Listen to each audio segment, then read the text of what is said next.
Assalamu alaikum and good morning. I was trifle nervous when coming on the rostrum because this topic is complex, complicated, technical. And then I had a look at all the work, the lovely work that Infrazamin does. And I felt all my prep and all my rehearsal might just go down the drain because there's so much more that I still don't know.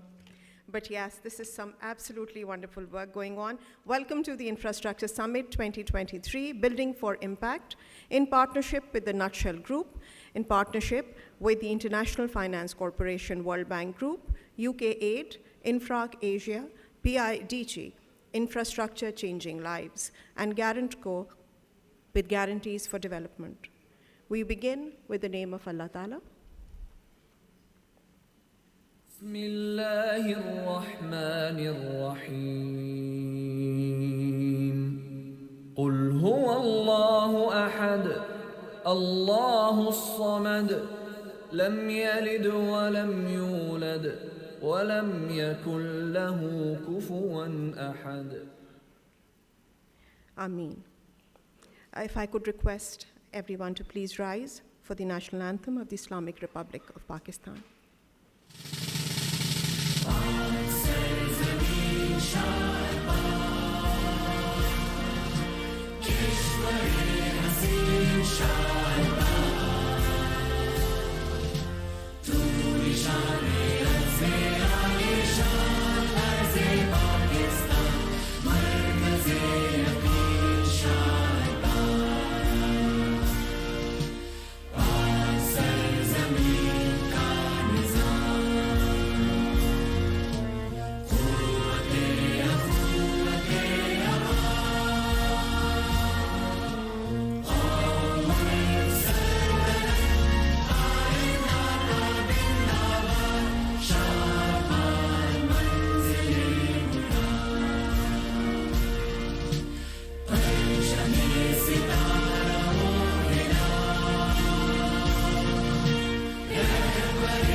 Few things to note. We have a survey form on the table, and I would request all the guests to please fill it out. The volunteers on the floor will also be reaching out to you for the same.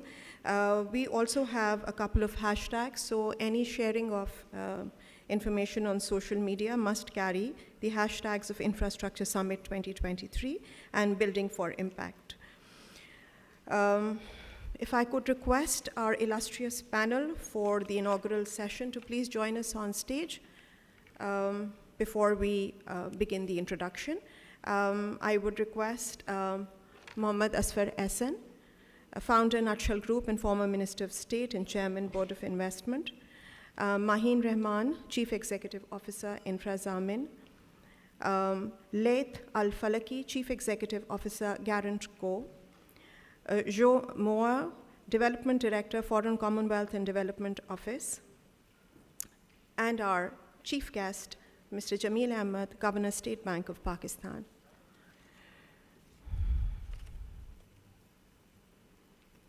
I think claps would do well. They would sort of charge up the morning. I know we are still being joined by people. On behalf of Infrazamin and Nutshell Group today, we welcome you to the very first summit on Building for Impact. Polycrisis, essential SDGs, inflations, layoff, outbreak, the trending hashtags seem more like a script of a science fiction movie where stress and chaos rule the day, and where landing Martians become nothing more than just one more challenge to handle. I think we all understand the economic challenges that Pakistan and the globe face today. It is not the first time, and neither will it be the last.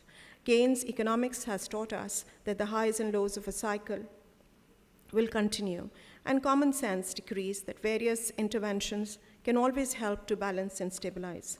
The question is the how of putting those ideas into implementation. Keynes, again observing the 30s, a depression, advocated deficit spending on labor-intensive infrastructure projects to stimulate employment and stabilize wages during economic downturns. If we go into Islamic history, we see zakat being introduced to enable financing the groundwork required for the immigrants to finance their new businesses alongside the partnership models. So scaffolding happening here. I wouldn't be far from the truth if I say that Infrazamin is a code for this thought-backed, deliberated support for the projects that need to see the light of the day, to play their active and integral role in the developing economy. The general state of degradation and destruction that Pakistan has seen in the recent floods pointed very clearly towards one startling fact, that the devastation primarily happened not of the infrastructure, but for the lack of it. The scaffolding that infrastructure provides is the zamin, or the guarantor of productivity against possible challenges. And that may just be the mission and vision statement of Infrazamin Pakistan.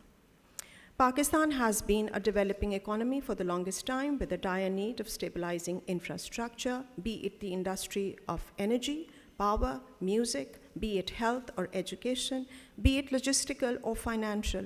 Each one of them needs a friend who can be their channel for financial planning and collaboration, to stand as a witness to their potential.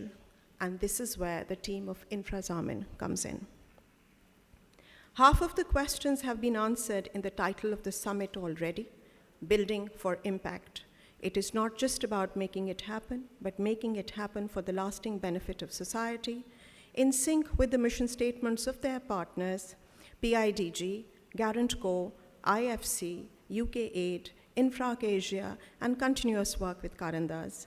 And of course, they're being here today to open the agenda amongst stakeholders, collaborative partners, potential partners, and of course, friends to explore more opportunities to make this developing economy of Pakistan take a strong step towards becoming a developed one.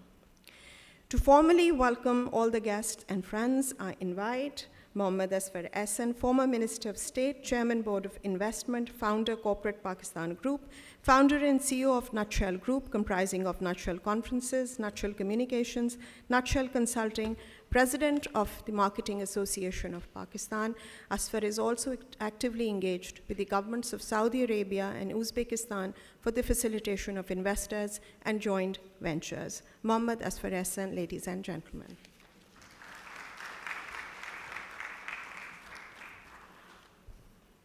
Thank you, Shaha. Bismillah ar-Rahman ar-Rahim. Assalamu alaikum, everyone.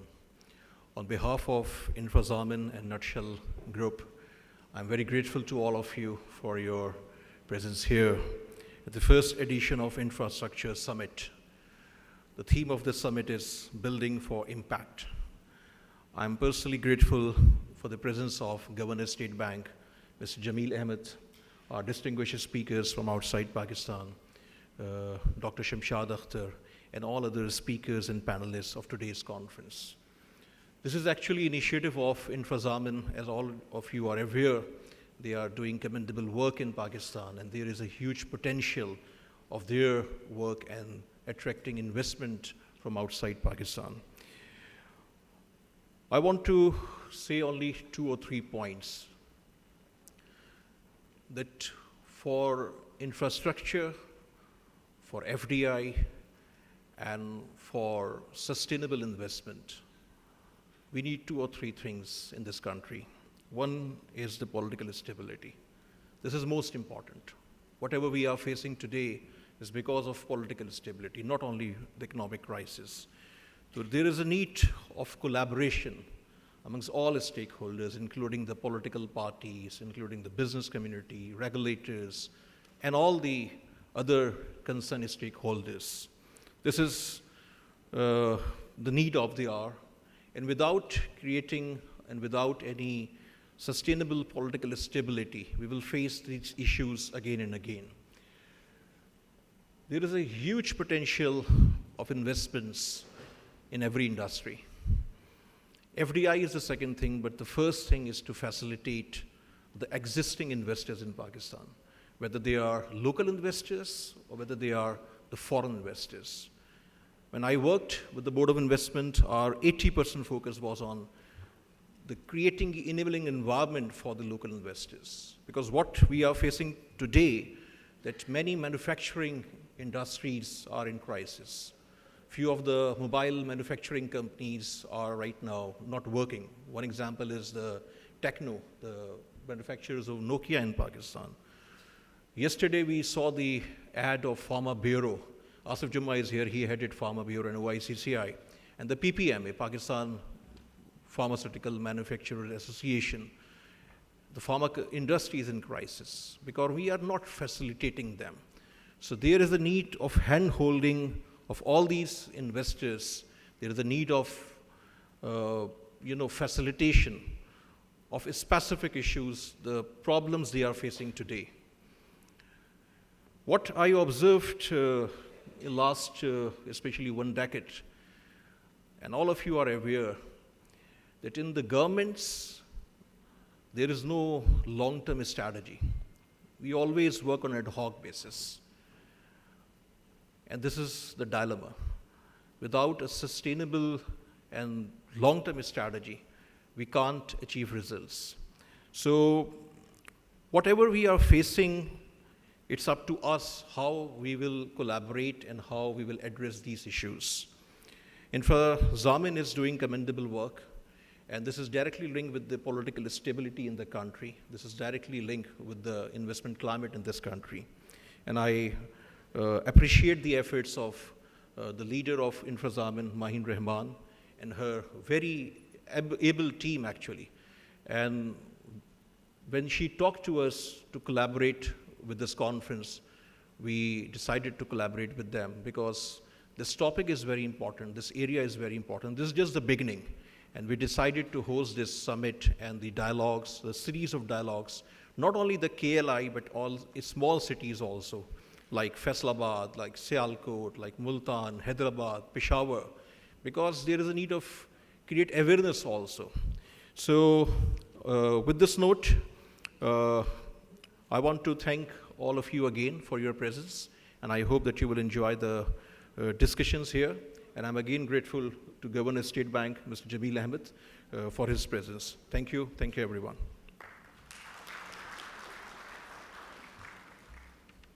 Thank you, Asfar. Yes, commendable work by Infrazamin. The more I read, the more I researched, I realized what a beauty I was missing. FDI, very important, but then for FDI, sustainable framework of policies, which is long-term, as Asfar said. I so agree, and I'm sure everybody in the hall does too. We go on to our next speaker. The world has now redefined the leader. The leader is now empathetic, friend, supporter, and visionary.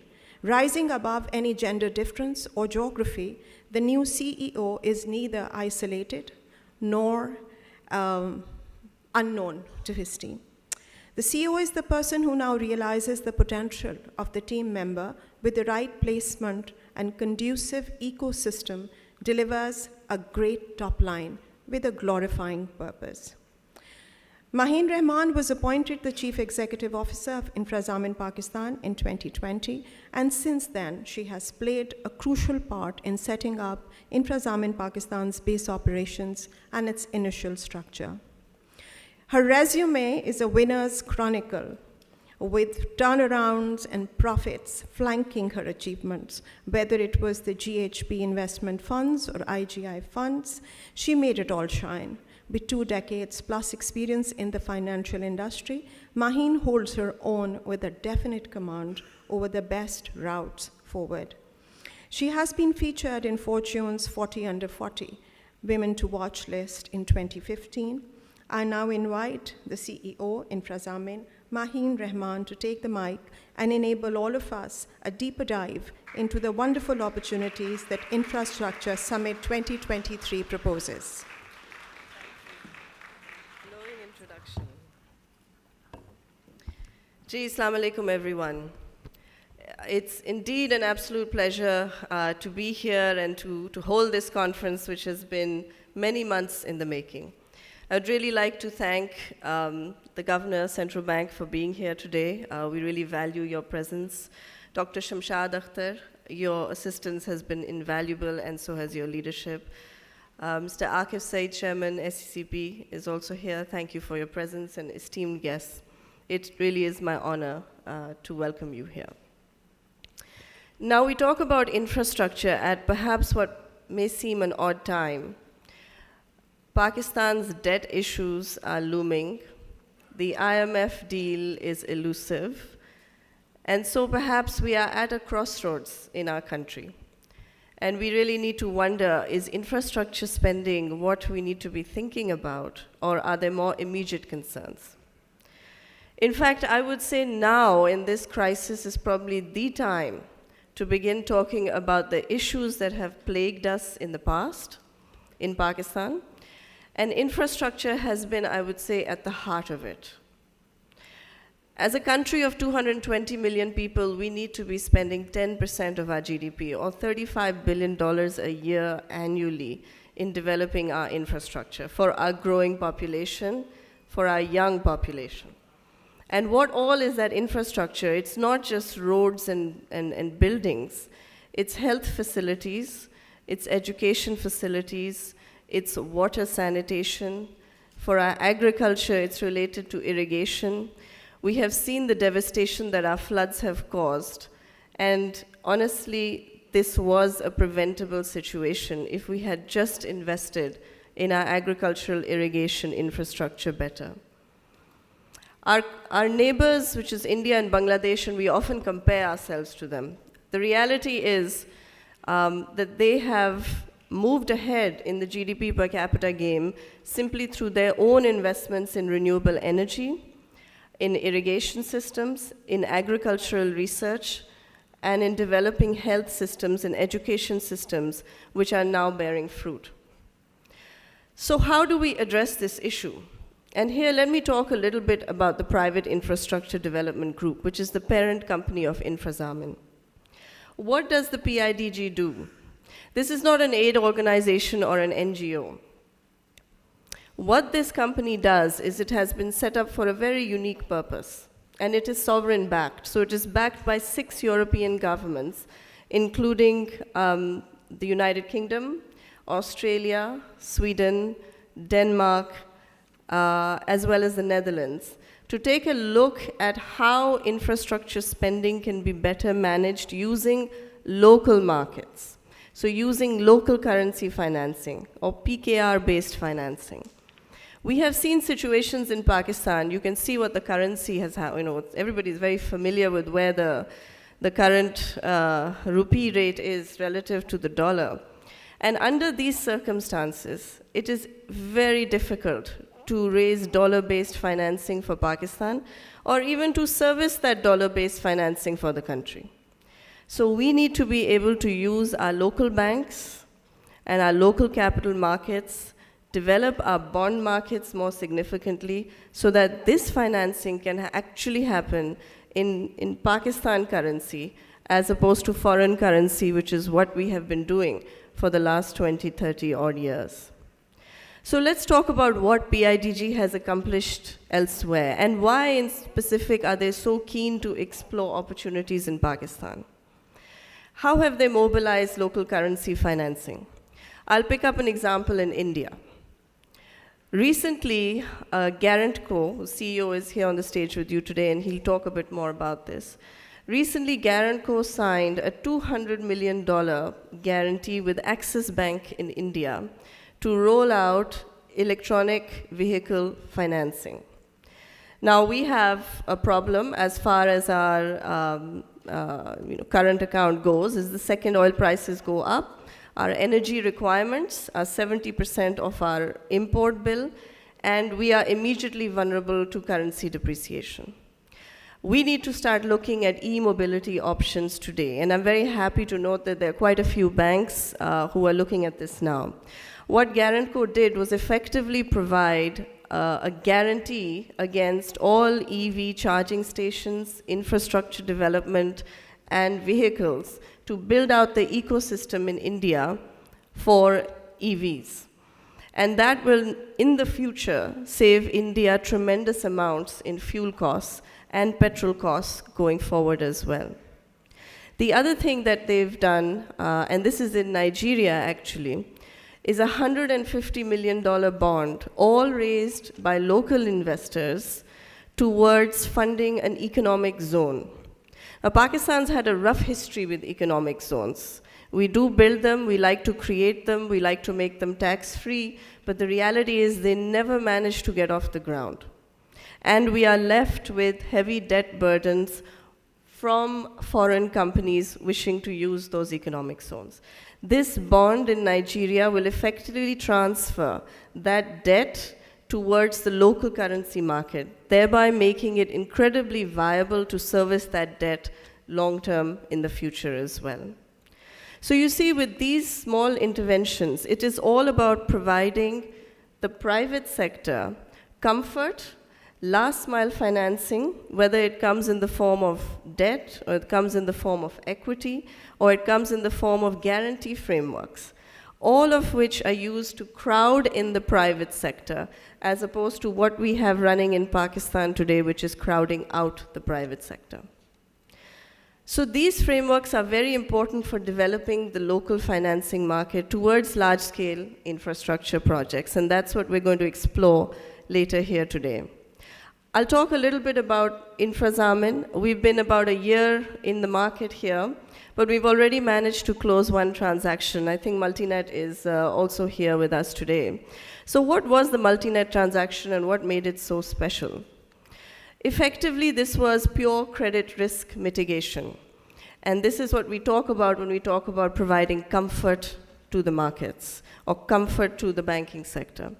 So the Multinet expansion, which had been on the cards for about a couple of years, ran into trouble because the total financing amount was not available to the company. And this is where we step in and we talk to private sector companies and we see how can we help you. Multinet approached us, says, is there something we can do? We said yes. We sat down with their primary bank, which was HBL, and we said, why don't we give a guarantee to HBL Bank against this expansion project that Multinet wishes to do. So not only was HBL receptive, we managed to close the entire financing. They raised 2.1 billion rupees from HBL. And today, Multinet is now laying one of the largest fiber optic networks on a certain technology, which is available in specific areas. And they're doing a 14,000 kilometer fiber optic expansion, which will cover 120 cities in Pakistan. So that is the impact that we can have in terms of digital access, to not just the main cities of Pakistan, but also to Tier 2, Tier 3, and to the SME and commercial sector as well. So these are sort of the broad areas of intervention that both the Private Infrastructure Development Group as well as Infrazamin is hoping to have. And this stems across all areas, whether it is looking at the logistics sector, looking at the agricultural sector, looking at the social development sector, which is one of the transactions that we're now working on for the future as well. So to summarize, it is now going to be a lot more going forward. As we see in the world, the way the geopolitics are moving, the use of aid is fading for Pakistan. The world has run out of patience with regards to constant aid programs. So more and more, it's about what projects do you have? Are they commercially viable? Can they be made commercially viable? And can we raise that financing locally? Because it's only through those changes in the way that we actually do infrastructure financing and build what is needed for ourselves by ourselves that I think we will be able to slowly move out of the issues that we're facing today. So I'll stop there, but thank you very much, and thank you all for being here today, and I hope we all learn a lot more from this session. Thank you, everyone.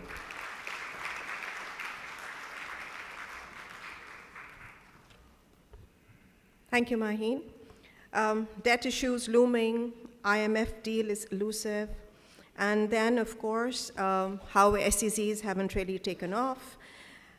What do we need to do? Pakistan has the potential, and as somebody said, when we say potential, it's a sad word. It means nothing has been done as yet. So the potential is there, and it is the time to do it. As Maheen put it, the donors have run out of patience. The aid has collapsed.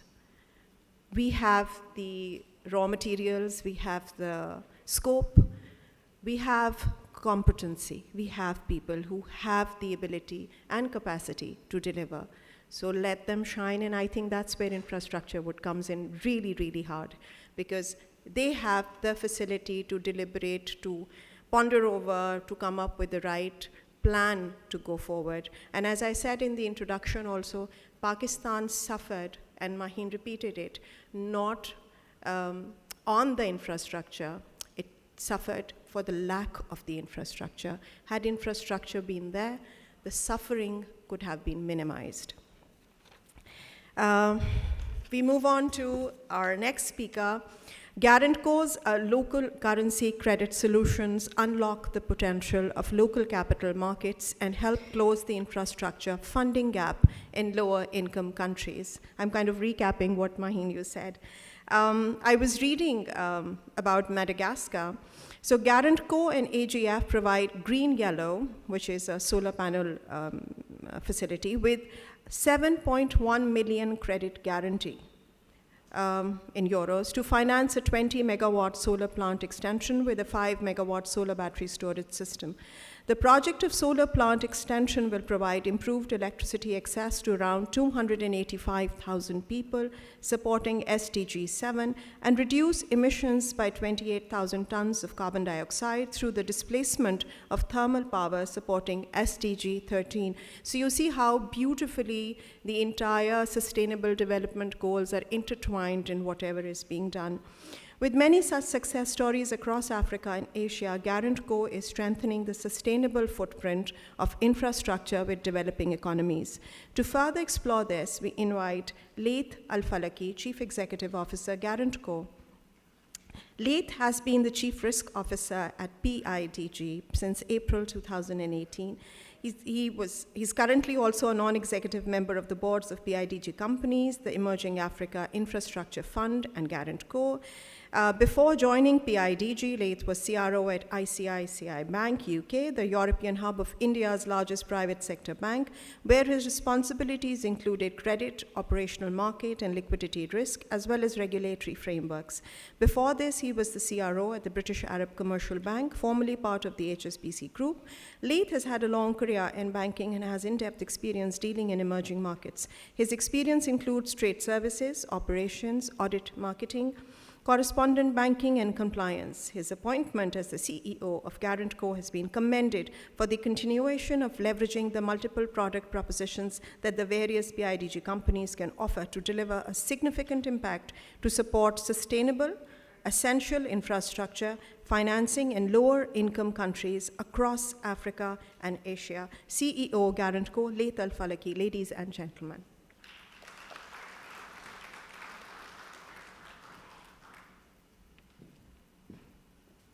Thank you very much for those very kind words.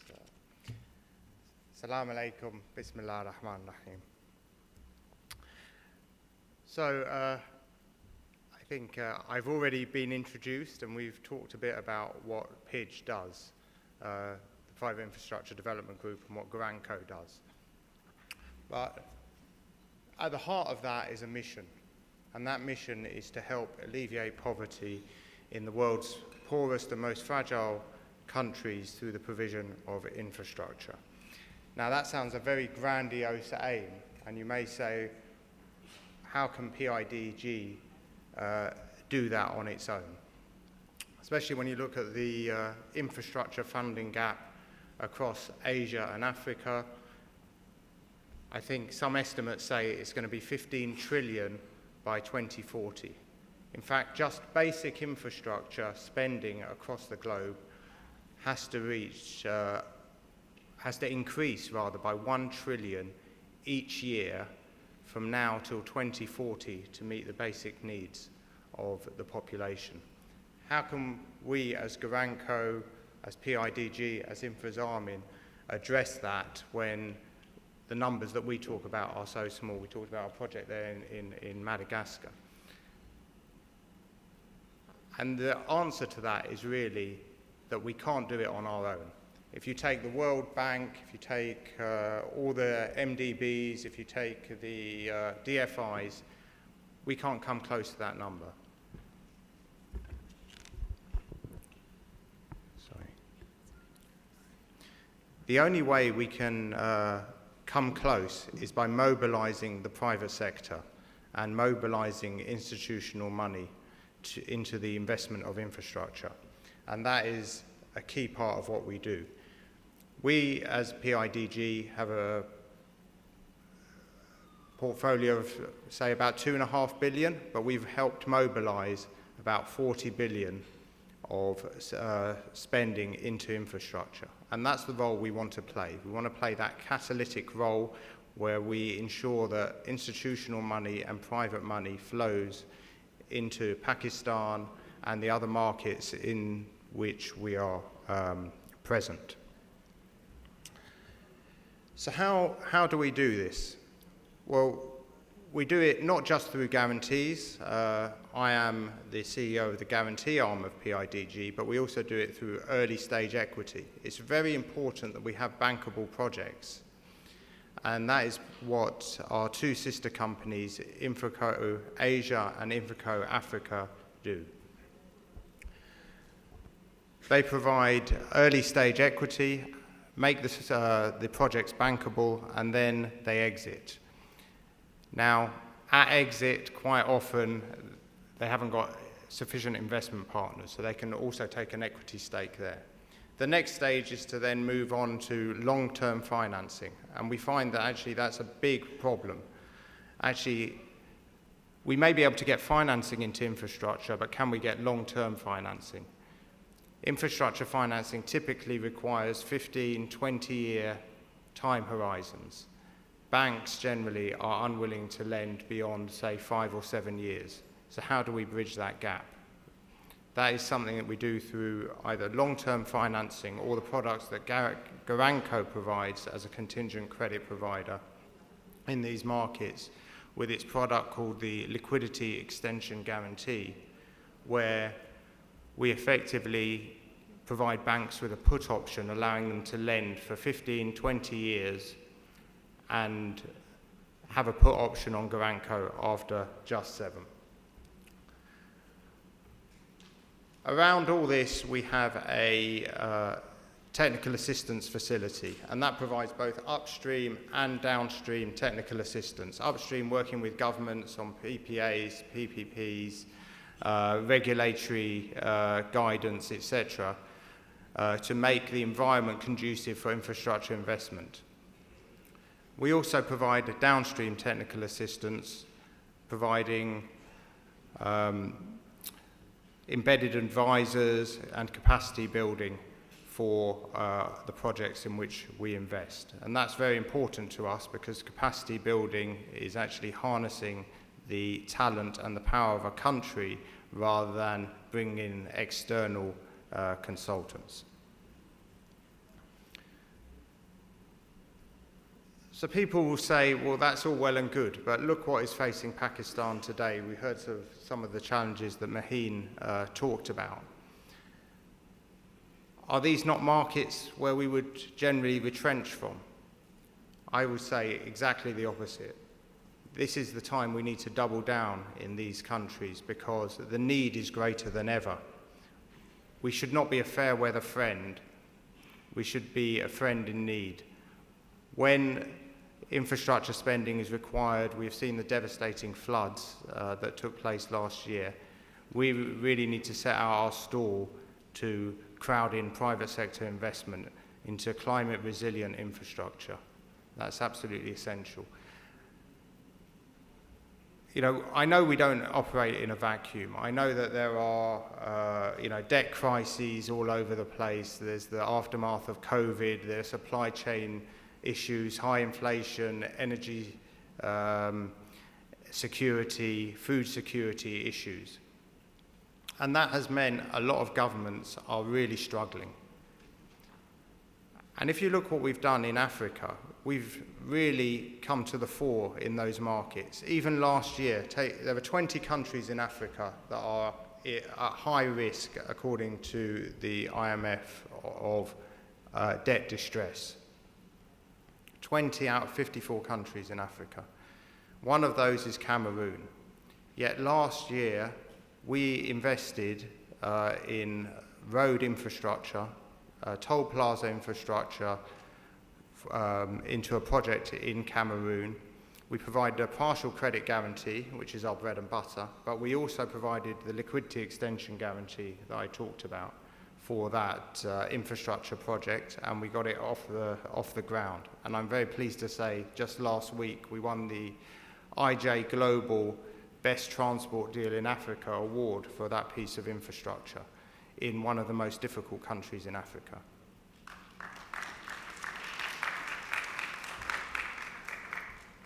Kenya is another country that is now in high risk of debt distress. We have offices in Kenya. We're growing our team in Kenya. This is our commitment to these difficult countries. And we're not just growing our team, but we're doing infrastructure investment on the ground. We recently did a student housing project in Nairobi. We're now looking extending that, and that was via a green bond, mobilizing the capital markets. We're now looking at doing affordable housing. And when we talk about infrastructure, we mustn't forget, as well as roads and power and water, actually social infrastructure is absolutely key. We really need to make sure that people have a roof over their heads and cannot just turn the power on. So we're doing that in Kenya. We're also working on the more traditional infrastructure in Kenya, 2 landmark road projects which we are working on this year despite the economic headwinds. So that brings me to Pakistan and what we have done here so far. I think we've done some 8 projects already as the Private Infrastructure Development Group in Pakistan.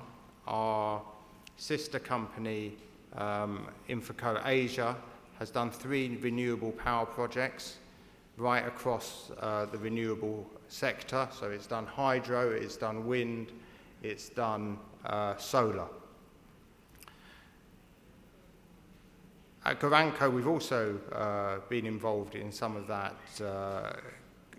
climate and renewable piece. We've recently closed a deal with Shams Power for 21.5 megawatts of rooftop solar and ground-mounted solar for CNI, which is important. We're also working on the transmission piece with K Electric, and I think that actually doesn't just talking about renewables, but actually climate resilience.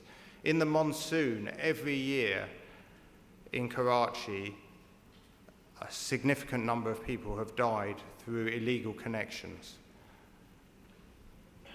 What we have been doing with K Electric is actually rolling out ABC cables, aerial bundled cabling. And that is a 50 million commitment that we had provided, which on the back of that, this year, I'm pleased to say, during the monsoon, there were 0 deaths because of the rollout of that cabling. So that is really climate resilience in action. That brings me finally to our commitment to Infrazamin. I think it's very important for us to ensure that local currency financing and local institutional money is mobilized in country. And therefore, one of the key deliverables for PIDGE is the rollout of credit enhancement facilities on the ground locally in country. We've done that in Nigeria already through Infra Credit Nigeria. And as you heard Maheen say, that is already doing very large-scale projects.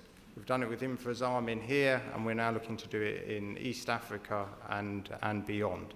And the beauty of these type of institutions is that they benefit from a AAA rating locally, and they can crowd in both institutional money and local currency investment. So within Infrazamin, we've provided both equity through Infraco Asia and also contingent capital through Garanco. And we certainly hope to partner with Infrazamin going forward on delivering the infrastructure that is needed in this country in local currency and mobilizing the capital markets and mobilizing institutional money. So we are here, just to reiterate, for the long term, working very closely with Infrazamin and also wherever we are needed elsewhere in Pakistan. You have my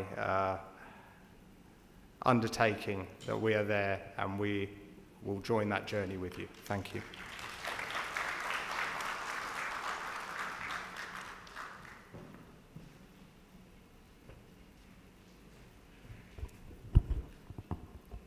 Thank you, Laith. Such encouraging words. When he said 40 billion US dollars being mobilized, and then he said that money can flow into Pakistan, I thought the chandeliers were brighter.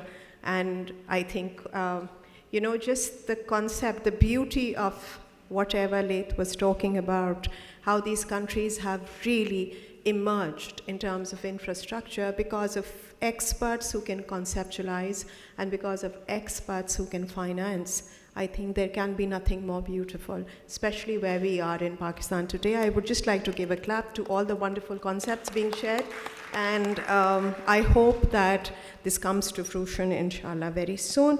So we were talking about long-term financing, we were talking about stressed countries, we were talking about green bonds, and that 8 projects have already been done.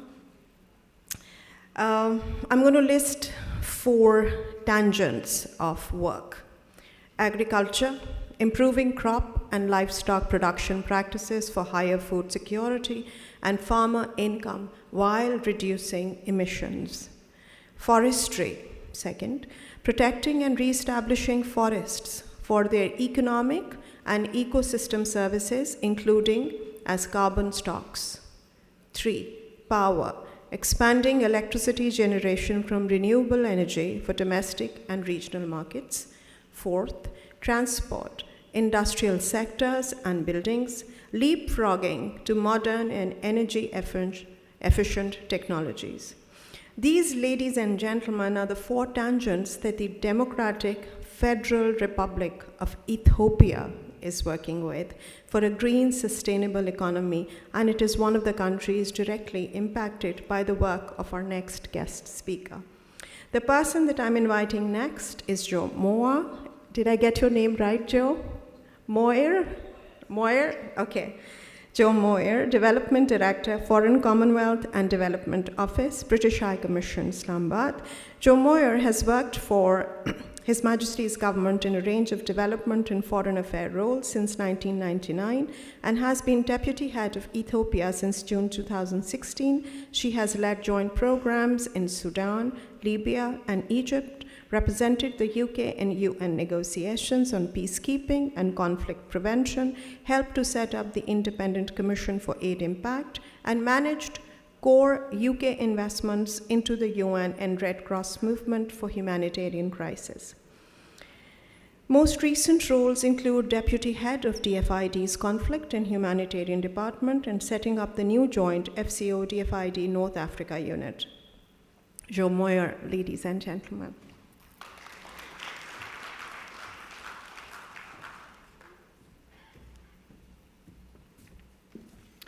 Assalamu alaikum. It's really good to be with you all today. Thank you so much for having me. And thank you to Maheen and the Infrazamin team for holding this really important infrastructure summit.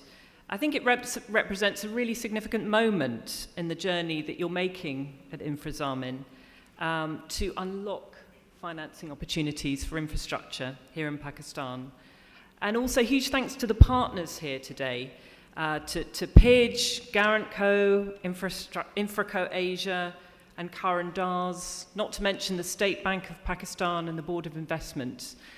Without the support of these partners, we wouldn't be here today to celebrate this next step on Infrazamin's journey. So you might well ask, what are we doing here today as the British government? Why am I standing here? What's our interest? And basically, I'm coming from the point of view of the UK's long-standing development partnership here in Pakistan. Maheen talked about the aid flows that have come into Pakistan over the past couple of decades. And the UK, of course, has been quite a significant provider of aid here in Pakistan. But it's also right that aid flows have reduced. That's true in Pakistan, that's true around the world. And in some ways we should be celebrating that, believe it or not. You know, Pakistan is not the same country that it was 20 years ago. It's now a middle-income country. There has been enormous progress against many of the Sustainable Development Goals. And there's been real growth here in terms of the markets. So that there are good reasons that aid has reduced. But I also want to talk today about the way that development finance can be used differently. So not just in terms of that perhaps slightly old-fashioned donor-recipient kind of relationship, but more in terms of a partnership between the UK government and the government of Pakistan and organisations here in Pakistan like Infrazamin that can really crowd in new investment, so leveraging investment, leveraging policy change, rather than subsidising or displacing public finance flows. We call it the Beyond Aid agenda in the UK government, and I'll try and explain a few of the mechanisms that we use as we go along. But of course, another reason that the UK is interested in supporting development here in Pakistan is because of Pakistan's very severe climate vulnerability. You know, as one of the, I think it's the 8th most climate vulnerable country in the world, there are some very, very real needs here in Pakistan in terms of providing the right kind of support for infrastructure development, not only for climate resilience and adaptation, but also for that transition to decarbonisation. Pakistan has also shown enormous leadership on climate change. I think we were all so impressed with the delegation's efforts at COP27 last year and the amazing progress that was made towards a loss and damage fund, principally led by Pakistan. And of course, the UK has played a big role in COP, not least at COP26. Yes, that deserves a clap. Fantastic effort, Pakistan, particularly Minister Sherry Rahman. Force of nature. So there's a real shared interest as well to see progress at that international level in terms of climate regulation, climate commitments. So this summit comes at a critical time for Pakistan. Inflation has surged to over 30% year on year. The Pakistani rupee has weakened to historic levels. Interest rates have risen to 20%, the highest in Asia. And credit extended by the banking sector to government has surged. The numbers are not looking good, are they, ladies and gentlemen? Finance available to the private sector is contracting, and there are growing shortages of food, fuel, and other basic essentials. From my point of view, we spend a lot of time tracking the poverty numbers here in Pakistan, and it's rising, unfortunately. There are now 27 million children out of school here in Pakistan, and 3 million of those are out of school directly as a result of the devastating floods we saw last summer. There are about 5 million people, we estimate, who are in IPC 4. That's a technical term for the food security level that is just one below a famine. So lots and lots of people facing food security issues, as other colleagues here have mentioned. So now more than ever, we need to look to make those low-carbon climate resilient investments that can actually shore up much greater resilience for the future. So we know that the 2022 floods are a key example of Pakistan's climate vulnerability risk. And in terms of the damage that was caused by the floods, it's estimated at 3.2 trillion rupees, with a total needs assessment of 3.5 trillion rupees. So clearly there are some huge investment needs there that we need to address. In fact, the World Bank has estimated that the total investment needs for a comprehensive response to Pakistan's climate challenges between 2023 and 2030 it's around $348 billion. That's a lot of finance. And as others have said, there is no way that even with a strong showing from the multilateral development banks and the donors and all other sources of public finance, there's no way that gap will be met. So there's a key role that private sector finance can play. Developing countries can secure their future infrastructure and energy requirements through, at low cost, through the transition from fossil fuel to renewable energy, and also the transition to climate smart homes, agriculture, household appliances that can help drive a new way of economic activities and revenue generation and job creation. So even though those risk calculations made for green investments don't always crowd in the levels of private finance that are needed to make that green transition a reality. So the role of development finance is to take private capital where it would otherwise not go. It's not to sweeten the return on private capital. Development capital is meant to buy down risk and help investment projects tide over the hump to crowd in private capital. Development capital is not meant to replace private capital, and it's good to see that UK-funded investment facilities such as PIDGE, InfraCo Asia are helping to create that market and pave the way for commercial capital in some of the high-risk markets and sectors. And now, of course, InfraZamin is helping to crowd in private capital through the use of guarantees here in Pakistan, helping to solve another part of that puzzle. When it comes to promoting international support for climate resilience, the challenge is to start implementing a long-term approach and strategy to tackle climate risks. And here in Pakistan, the British High Commission and FCDO have identified 3 priority areas for international development support. So number 1, fostering climate innovation and early-stage risk capital. Number 2, working to create innovative financial instruments within the capital markets. And number 3, unlocking international climate finance. And we have a range of different instruments and investments to support these 3 key objectives in Pakistan. I'll mention just a couple.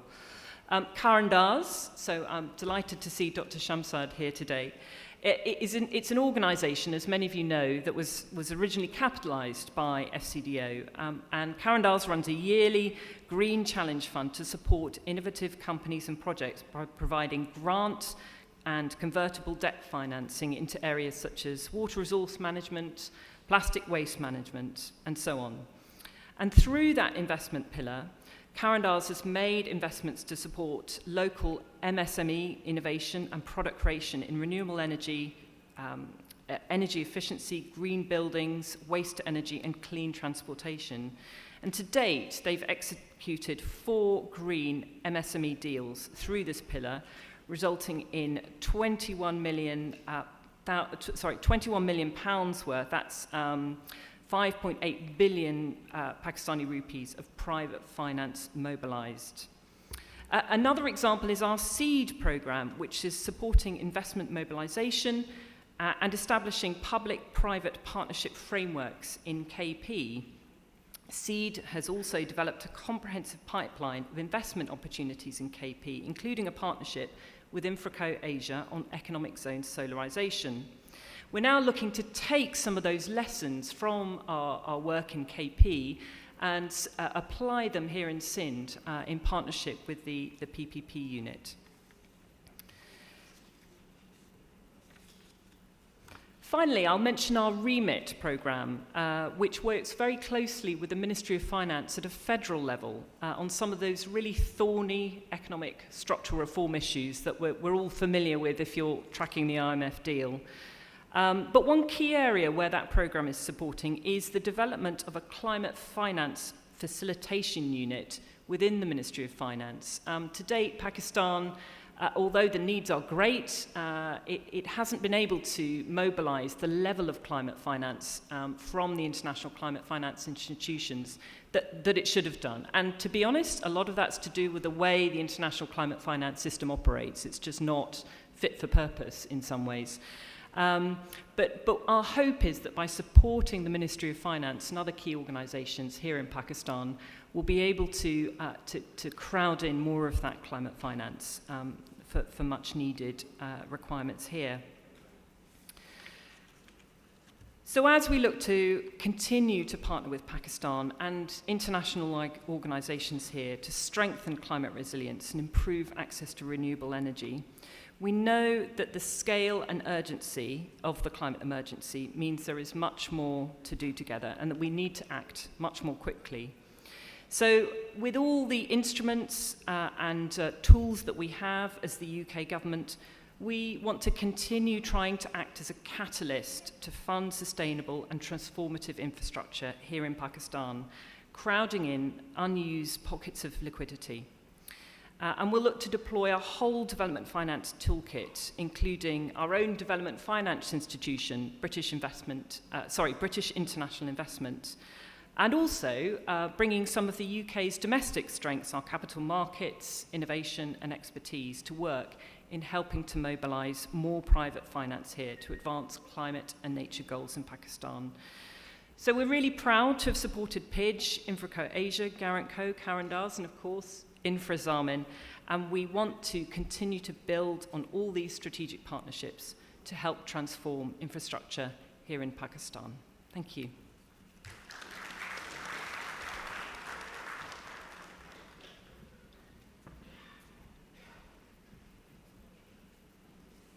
Absolutely fascinating. And before I recap Jo Moyer's talk here, if you could be kind enough to please fill out the form on your table. The pencils are there, and the Infrazamin team is eagerly awaiting to collect these forms. So please fill them out. Simple forms, and actually they talk about your feedback. So a lot of generalized questions, and your feedback will really make a difference. Thank you so much. So role of development finance, and yes, please, hashtags too.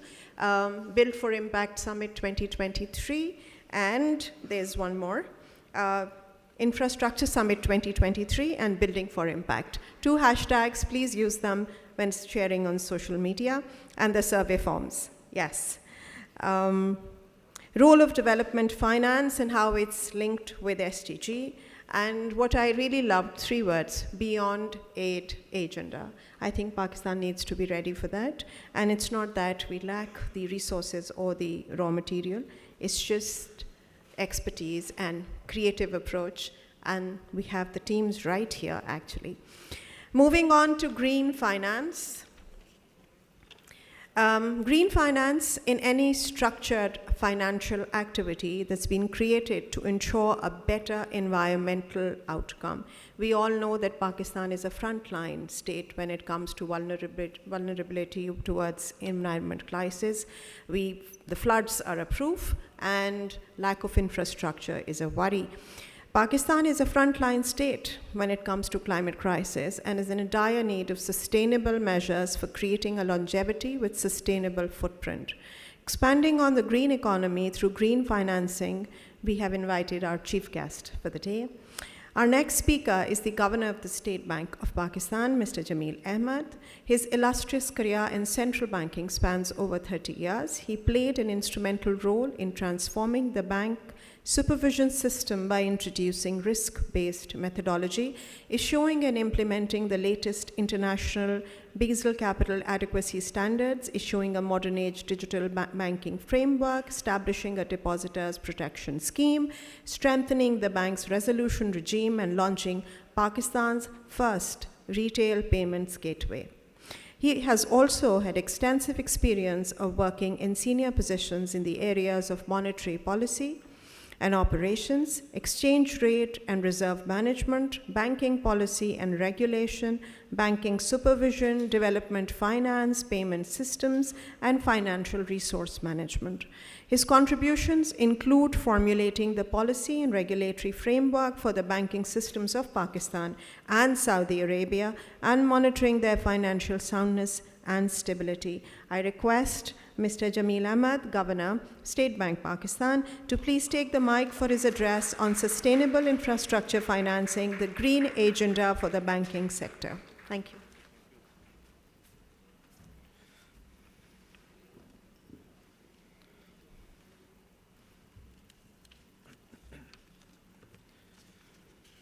Bismillah ar-Rahman ar-Rahim. Dr. Shamsad Akhtar, our former governor and chairperson Karandaz, Mr. Andrew Brainbridge, Chair Private Infrastructure Development Group, Ms. Maheen Rahman, CEO InfraZamin, Mr. Aqaf Saeed, Chairman Securities and Exchange Commission of Pakistan, our foreign guests, distinguished speakers, ladies and gentlemen, Assalamu alaikum and a very good morning. It gives me immense pleasure to be here this morning to address the Infrastructure Summit organized by InfraZamin Pakistan. At the outset, I would like to take this opportunity to commend InfraZamin for arranging this much needed summit on sustainable infrastructure financing. I hope that this newly established entity will play an active role for the infrastructure development in Pakistan. Ladies and gentlemen, infrastructure development is considered an essential requirement for economic growth of any country, owing to its linkages with different sectors of the economy. Investment in infrastructures like energy, telecommunication, sanitation, transport network helps to increase competitiveness, improve productivity, facilitate economic development, and enhance social well-being of the society. However, it is challenging to finance infrastructure development and its maintenance, which requires huge amount of capital. Therefore, there is often a demand-supply gap when it comes to availability of adequate infrastructure. Globally, around 3.6 billion people are estimated to lack access to sanitation facilities, whereas 2 billion people do not have access to safe drinking water. Around 1 billion people are unable to get access to health facilities. Majority of these people are in the Asia-Pacific region. This situation has actually worsened after the COVID-19. Prior to the outbreak of the COVID-19, US $80 trillion were estimated to be required up to 2030 to bridge the global infrastructure gap and fight climate change. According to an Islamic Financial Services Board working paper, on average, emerging and developing economies are expected to spend around 4.5% of their GDP on new infrastructure projects. This is in addition to the estimated 2.7% of GDP spending on operations and maintenance of existing infrastructure. In absolute terms, the required amount to finance the infrastructure investment is estimated to be around $920 billion per annum. Ladies and gentlemen, as we all can observe, that Pakistan faces acute lack of infrastructure facilities, including energy, communication networks, water and sanitation, educational institutions, and recreational facilities. Last year's floods have further worsened our aging infrastructure. According to the Post-Disaster Needs Assessment report, Pakistan requires US $16 billion in recovery and reconstruction costs. And this even does not include the expected cost from disease, lack of food, and clean water. Pakistan's needs are massive, but unfortunately our resources are limited to develop sustainable infrastructure. Our infrastructure spending, being at 2.1% of GDP, is among the lowest in the region and well below the required national average of 8 to 10% of GDP. Infrastructure projects, by their very nature and design, require relatively large investment besides requiring longer gestation period for development, construction, startup, and operation. Historically, infrastructure projects have been mainly in the government domain. The government has managed, financed, owned, and operated these projects. However, considering the fiscal constraints, the government is now encouraging the private sector, including financial institutions, to play a greater role in building and maintaining sustainable infrastructure projects through public-private partnerships. Globally, it is evident that public-private partnerships improve the efficiency and quality of service and allow the public funds to be available for other sectors where private investment is not possible. Ladies and gentlemen, being a proactive regulator and recognizing the importance of infrastructure financing in the country, State Bank of Pakistan issued infrastructure projects financing guidelines in 2005. These guidelines were updated in 2010 to further promote infrastructure financing in the country. SBP issued prudential regulations for infrastructure financing in 2016. These regulations were developed after extensive consultations with internal as well as external stakeholders. These regulations emphasize important features of infrastructure financing, which facilitate banks and DFIs to access the cash flow generating capacity of the projects. This included the requirement of technical feasibility, comprehensive risk assessment, project insurance, technical monitoring of the project during loan tenure, and requirement of supply and offtake agreements. In Pakistan, banks and DFIs have provided major part of the credit for financing infrastructure projects in the private sector. However, given the significant demand-supply gap, where banks and DFIs needs to enhance their exposure, the role of the capital markets cannot be overemphasized. Ladies and gentlemen, now coming to sustainable aspect. Let me share with you that SBP is cognizant of Pakistan's vulnerabilities to environmental challenges, especially climate change, and how it translates into infrastructure damages in the country. The widespread flooding last year has left 1/3 of the country underwater and displaced around 33 million people. Apart from the immeasurable human tragedy, these floods had impacted the cash flow of businesses, which ultimately translate into financial risks for the banks. In this backdrop, the State Bank has already taken certain steps. For example, green banking guidelines were issued in 2017. These were aimed to reduce the vulnerabilities of banks to environmental and climate risks, and to encourage financing for transitioning to a sustainable and climate-resilient economy. It is worth mentioning that since the issuance of green banking guidelines, banks are in continuous process of implementing green and sustainable banking practices in the country. Recently, in November 2022, the State Bank has also issued environmental and social risk management implementation manual for banks and financial institutions. This is basically an improved version of the green banking guidelines, particularly with respect to environmental, social, and climate risk management. SBP has provided 3 years to banks and DFIs to implement the manual. SBP has also allowed this ample time, keeping in view that banks and DFIs are required to establish their environmental and social risk management systems and procedures, and to integrate the same with their credit risk management procedures in a gradual and phased manner. However, we will encourage them to have faster implementation of this manual. Apart from regulatory interventions, the SBP has also introduced financing scheme for renewable energy, both in conventional and Sharia-compliant modes. Under this scheme, concessionary financing is available at a maximum end-user rate of 6% per annum for power generation of up to 50 megawatt projects using alternative and renewable energy sources. These may include use of solar, wind, hydro, biogas, biofuels, bagasse cogeneration, and geothermal sources of energy.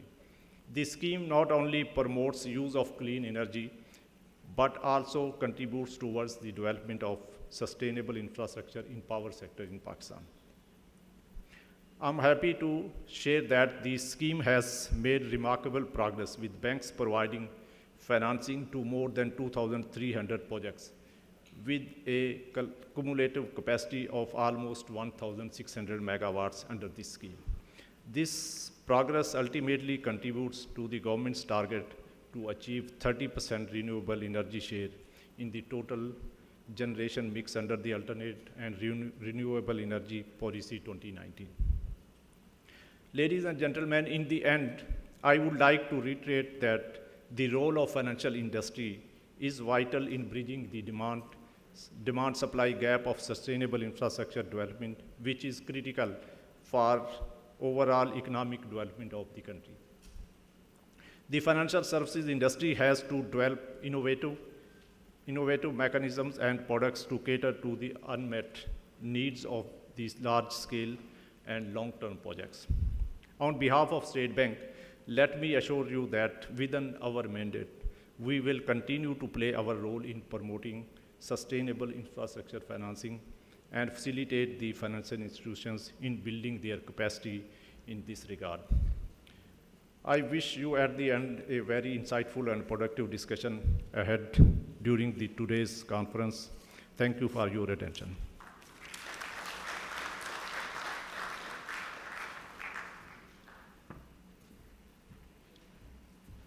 Thank you, Jameel Saab. It was really heartening to hear about the green initiatives that the State Bank is working on and working with. And yes, investment in infrastructure is directly linked to productivity and well-being, as you mentioned.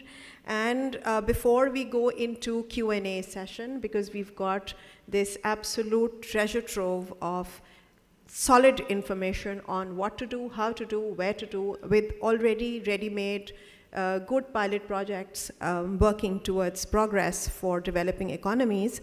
So before we jump into the Q&A, and we will have time for 3 questions here, I have one question, and you know, I've been a teacher for the past 3 decades, I think, before I joined communications. So if everybody has filled out a form, next, I may ask you to raise your hands because I'm used to doing that. But if yes, and I would request the volunteers please to start collecting the forms so that they can be in one place. And thank you so much for complying with that. So we have time for 3 questions with our very illustrious panel here regarding issues that Pakistan has, regarding the kind of financing that we may need, and what and how to do this. Yes, please. Mike, please.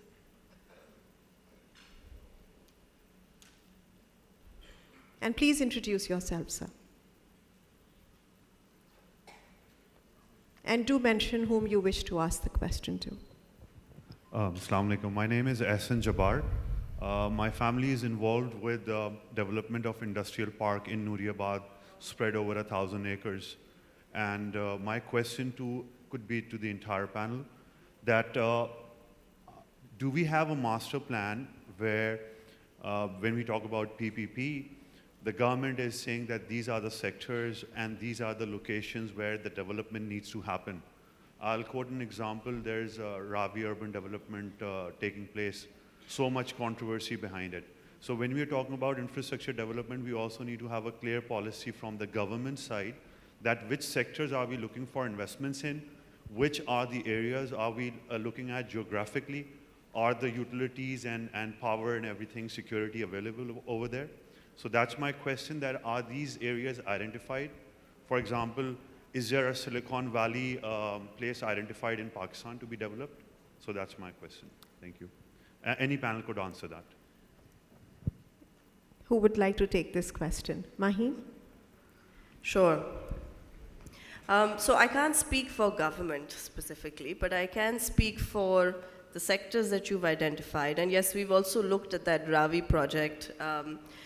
So the challenge really is, beyond the approvals that you need from government, is the project itself. And now we've worked with project owners for the last year and a half almost, and we find the same issues again and again and again. And what are those issues? Number one is the project has not been clearly developed in terms of its objective. So what is the purpose behind that project? If it's a residential community, and we've looked at affordable housing as well, right? Ravi is not affordable, but it's more middle income. But the challenge we found there, that there was a lack of fully scoping out the project in a manner which would bring it to the point of financing. So even before the financing could be put in place, all the bits and pieces that were required from project finance were not even in place. So specifically on affordable housing, the way we looked at it is we worked with a few developers who had experience in that area, who had clear land earmarked to them, either through themselves privately or through the government. But even then, we found that there were significant gaps in how they were going to be able to sell those houses to homeowners, how those homeowners were actually going to end up financing those houses as well, and then also what was the actual structuring around the project, what was the debt requirement, what was the equity requirement, and so on and so forth. So the way we've handled that is to really bring in advisory channels, to build that project up to be more bankable. Because even before we can talk about financing, we have to make sure that all the relevant points of the project are very clearly sort of outlined, the financial models are developed, and then you can go ahead and say, okay, how can we finance something like this? So I remember very early on in the InfraZamin days, we also worked with PMRC and a couple of banks to see, can we develop frameworks where we guarantee developers, where we guarantee the mortgage products, and just have banks as a sort of liquidity providers. And it's unfortunate that the affordable housing conversation never really took off in that manner. So where we are finding opportunity is in those very sectors where projects need to be developed. So once a project is sort of identified, there is a whole area of advisory that needs to come through before that project can come to the banking or to the capital market. And we've spent quite a lot of time working with project owners to build them up, to that level. So a lot of the work is in preparation. Once the preparation is completed, then the financing elements can take over. Thank you, Maheen. Yes.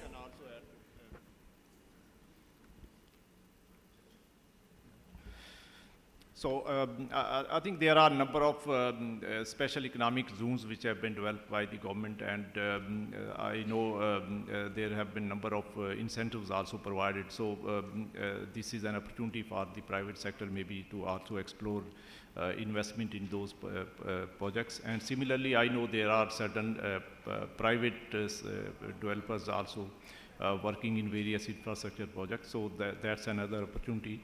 And then IT-related infrastructure is another opportunity where private sector can come forward. And similarly, there are certain mega projects also which the government want to develop through public-private partnerships. So I think there are many opportunities. Financing obviously is an issue, and for that banks and financial institutions will also have to play their role. Maybe not all the financing requirements can be met through the equity financing, so banks have a major role to play, and that's the reason we have issued these guidelines for banks also, so that they can have the necessary regulatory framework under which they can operate and can come forward and provide financing to these mega projects. Thank you, Jameel Saab. Aswar, with your former experience with Board of Investments and State, would you like to add? Not right now, later? Okay. We are ready for the next question, please. A question on financing, infrastructure, the kind of issues that Pakistan faces. A simple road drive across the land gives us all the logistical insights into what we really need to do.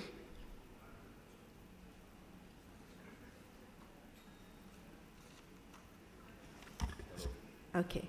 We'll start with our, yes, we have a question. Hello. Mike. Assalamu alaikum ji. My name is Zubair Habib. I developed the first 3 special economic zones in Pakistan. Yeah? And we had a Section 42 company in the Ministry of Industries, which is called National Industrial Parks. I just wanted to share my positive experiences on how we made these success stories. First, of course, the land that we identified was land that was not being utilized by the government, yeah. Some of it was partially encroached also, yeah. And we were able to, of course, get it vacated and cleaned up.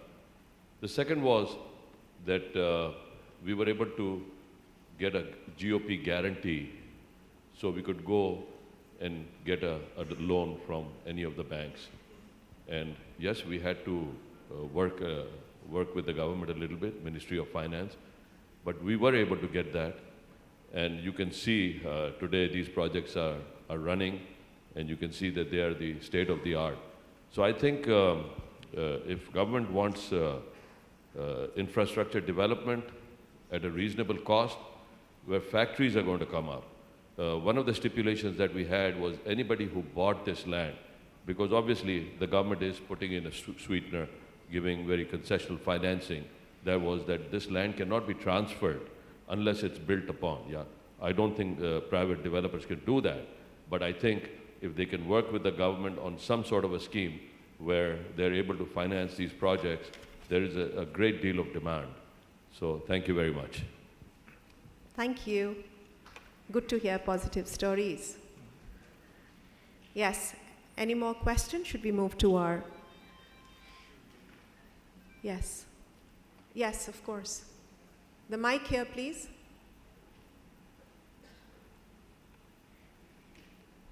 The name is Sohail P. Ahmed. Maheen, you just mentioned that we had devastation in floods because of not doing right in the irrigation. So is something being done, or we'll face that again? And Jameel Saab, you talked a lot about green revolution. Surely that point would be there in your work, whatever you're doing about green revolution. You can't have green revolution if we have floods every 2 years or a year. True, thank you. So I will start and Jameel Saab can finish. So I'm very happy someone brings up the flood issue, because I think that's the biggest regret that I think Pakistan should really face is not putting together a flood protection plan. Now, India put in a plan about 3 or maybe about 5 years ago. Bangladesh did it about maybe longer. For every dollar that Bangladesh spent on flood protection, they saved almost $200 in damages. For every dollar that India put into flood rehabilitation, they saved almost $150 in damages. Now, back in 2011, when the first large flood hit us, and that made headlines, the government at that time did start on a flood protection plan. So they actually engaged an international consultant, a Dutch consultant by the name of Deleteris, who produced in 2016 a very large 130-page report, which was called the National Flood Protection Plan 4, which was due to be implemented in 2016. And that was a countrywide plan, which included a complete revamp of the irrigation system. It included a complete assessment and rehabilitation of the drainage mechanisms, including water reservoirs. It included actually flood radars, which were early warning signals of how floods would come in. And this was a plan that was placed before the federal government, was placed before the provincial government at the time. But unfortunately, due to political unrest and instability, the government changed. This was the switch from, say, the Nawaz Sharif-led government, so he was removed from Prime Minister at the time. And the election process for 2018 actually commenced at that time. Now, in all that mayhem, we forgot about that plan. And it wasn't only until recently last year that that plan was dusted off the shelf and revived by the current government, who is now looking to update that. So I think this really highlights what we could have saved ourselves from in 2022 had we actually gone ahead with the 2016 plan and looking at financing options. We even had the funding for that somewhat lined up, and the rest was going to come from various other sources. But I think it's a true pity that we were not able to execute such a plan in the first place. And it's great that we're looking at that again now from the Federal Planning Ministry. But I think that's the real sort of challenge you see in Pakistan, where just the political upheaval and cycle alone can cause significant damage to not just our entire agri cycle, but also affect our food security for the entire country of 200-odd million people. So, you know, the kind of political unrest we're seeing, the kind of issues that we are seeing constantly come up, these are now carrying real economic cost for us. And I think it's very imperative that as stakeholders, and we've got the central bank, we've got the SCCP, we have all the, you know, the sort of banks and the private sector here. It's very important to recognize that we cannot continue in this form. And we have to begin to separate the economics from the politics and find ways to build out long-term planning, long-term strategic objectives, which will not be derailed just because we are going through a political cycle. So, you know, that is really what happens when we talk about flood protection. And it is my hope that now that we have the plan in place or looking to be updated, we are able to, and we are ready as Infrazamin to play our part in raising financing for that aspect as well. Yeah, thank you. I think I can add that from central bank perspective, promoting green financing is one of the agenda which is part of our strategic plan on which we are working, and we will be promoting green financing during our various efforts during the next 5 years. And since unfortunately, some of our attention has recently diverted to other areas, and that's the reason work on this one has somewhat slowed down. But we will soon be out of these issues related to external side, and then we will refocus on promoting these green financing and other banking-related issues and other central banking issues which are part of our agenda for the next 5 years. So, so you will see soon we will be re-engaging banks on promoting green financing. Already we have issued certain guidelines, and we have already issued a manual for banks to implement, and then now we'll be focusing on implementation side of these guidelines and a manual, and we'll also be coming out some further initiatives so that we can ensure that banks are taking required actions to promote green financing in the country, because we know environmental issues are, I mean, their importance and the role which the banks can play in addressing those issues through green financing. So, so it is one of the agenda on which we will be working. Lovely. That sounds really, really heartening to know that green financing is going to be a main tangent and a core of what finance system will be working with.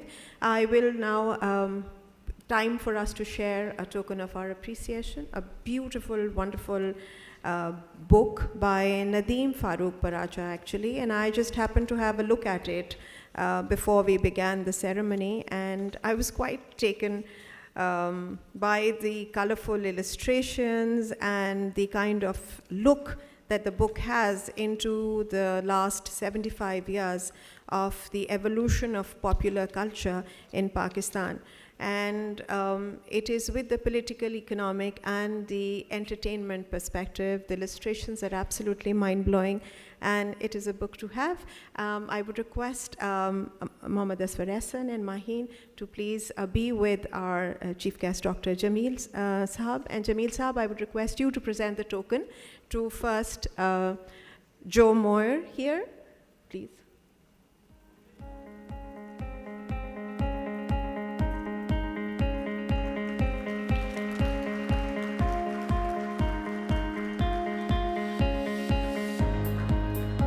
It's a beautiful book.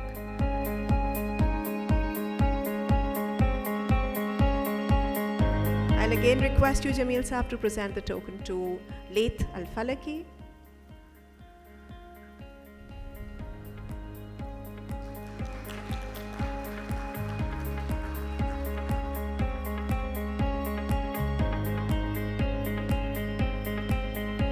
And I would now request Maheen to present the token to our chief guest, Jameel Sahab.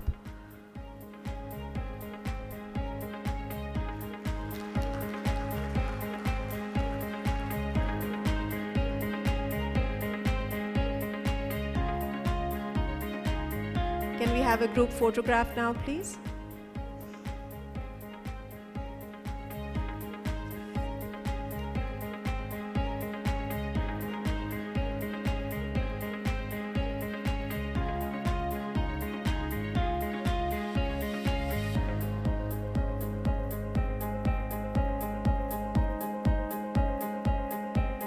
Thank you, Dr. Shamshad, for joining us on stage for the group photograph.